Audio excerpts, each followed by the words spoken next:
Tax mo na sa daan? Okay, simulan na natin to. Unahin natin yung ating 7x6 na Mobile Legend, yung team. Let's go!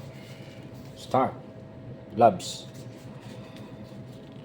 Okay, time check, 8:22 in the morning.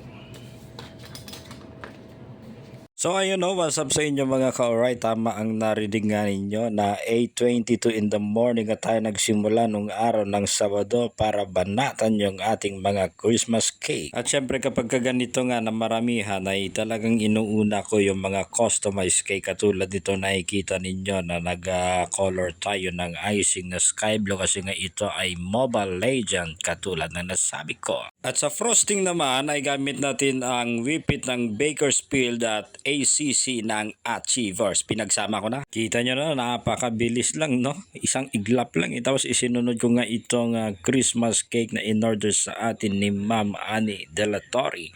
Pero i-shoutout muna natin yung nag-order sa atin ng Mobile Legend Cake, Ma'am Mary Berry. Thank you so much sa pagtitiwala kahit na medyo naparush nga si Ma'am. Pero tinanggap natin kasi nga iyon ay para sa 7th birthday ng kanyang anak. And then pagkatapos ko mag-frosting ng white ay nag-apply ako ng second coating na sobrang nipis lang na color red at ang gamit ko nga dyan ay Chef Master Red at meron ding Pure Traco Red kasi nga sa ganyang kulay ay ma-achieve talaga. At ang drip na ginamit ko dyan ay tinunaw ko lang na whip it at ito ng kanyang final look at isunod na natin itong dalawang cake na ito na in-order sa atin ni Ma'am Han. Thank you so much Ma'am Han sa pag-order sa atin itong Christmas cake na ito. Ang gamit ko palang tip dyan ay D-Chef H64 at sa kabila naman ay yung 2D o di kaya ay pwede na din yung 1M, kayo bahala. Basta ganyan lang, pa-swirl-swirl lang mga ka-alright at dahan-dahan lang pag-angat natin dyan.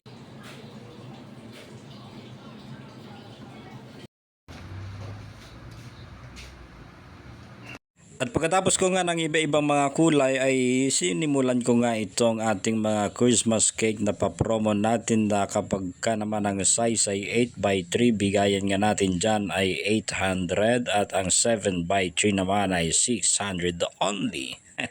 Napakamura lang. At para nga ma-achieve ko yung ganyang kulay red ay kailangan munang i-rest mo mga ka-alright kasi nga habang tumatagal yung ating mga food color ay lalo naman siyang tumitingkad. Ang gamit ko dyan para sa kulay red ay D-Chef H64 at sa kulay green naman ay D-Chef H63 at star tip naman dyan o di kaya yung may maraming ipin para sa mga color white na combination naman niya. At syempre dahil sa ang pinaka-sample nga natin ay ako din ang gumawa ay sariling pagpapasya ko kung ano yung gagawin kong design kaya nagumawa ako ng dalawang design lang para medyo hindi tayo mahirapan kahit na marami yung ating mga gagawin kasi nga kapag ganitong mga Christmas cake ay maramihan kaya dapat yung pinakasimple lang yung pinaka-design natin para kayang-kaya natin. Hindi tayo kaagad-agad na mapapagod pero totoo na pagod tayo dyan na. At ito na nga yung second na design natin. Ang gamit natin dyan yung tip na maliit lang pero yung mas marami yung ipin niya. Parang D-shift yata yan eh.